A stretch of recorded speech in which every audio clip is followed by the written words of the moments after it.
one thing I can recommend doing in Sapporo or Hokkaido in general, if you are not going to ride a bike, is you can try riding a bicycle.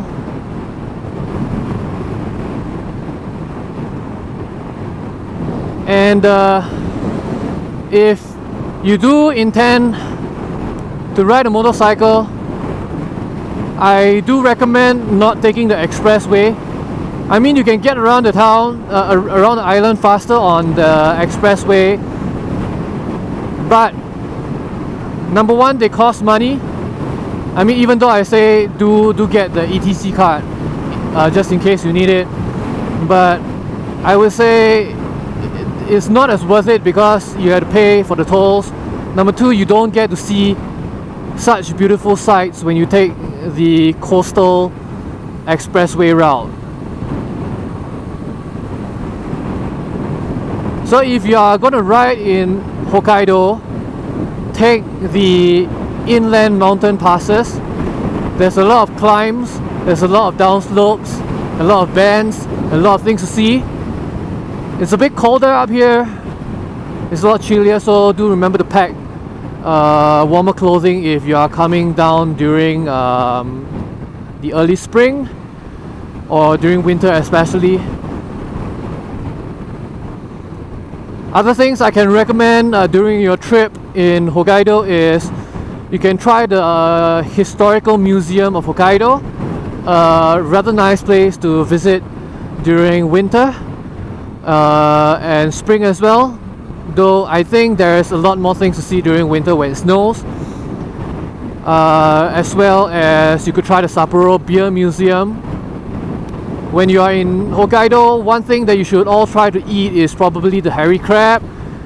And there's this thing called the Genghis Khan set, and basically what's that is basically Edzo deer that they will serve to you in barbecue fashion, and I think it's quite nice. I've tried it myself.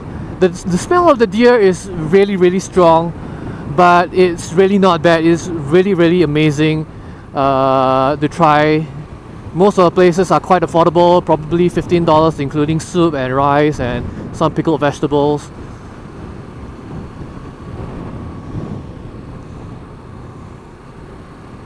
And if you come during the winter, of course try not to ride during the winter. It's freaking cold. Nobody rides in fucking winter in Hokkaido.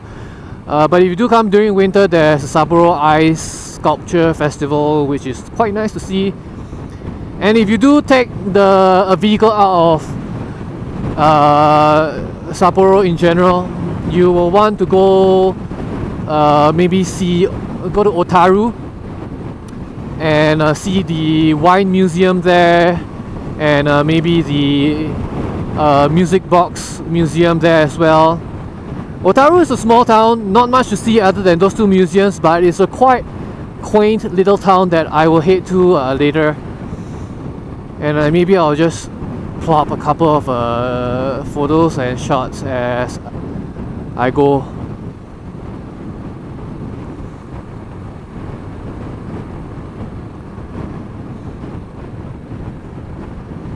And obviously, if you are more adventurous than me, you might want to head up to the ski resorts if you can ski, snowboard or whatever.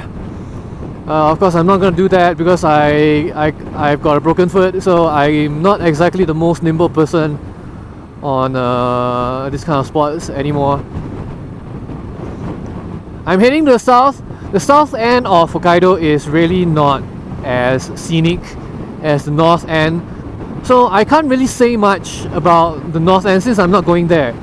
But if you have maybe an entire week to rent a bike, I would recommend renting your bike for a whole week and then spacing out your hotels at different towns along the way on the north side of Hokkaido, starting from Sapporo, because what I heard is Hokkaido on the north end, there's a lot of beautiful natural scenery that a lot of us would like to enjoy, a lot of us like to experience, especially if you are I would guess my non-Singaporean viewers are more into that. For the Singaporean viewers, you can stay in the south and in Sapporo where there's a lot of food, affordable food to eat, because I know Singaporeans are more interested in the food than the scenery in general. But if you're interested in scenery, try the north end of Hokkaido.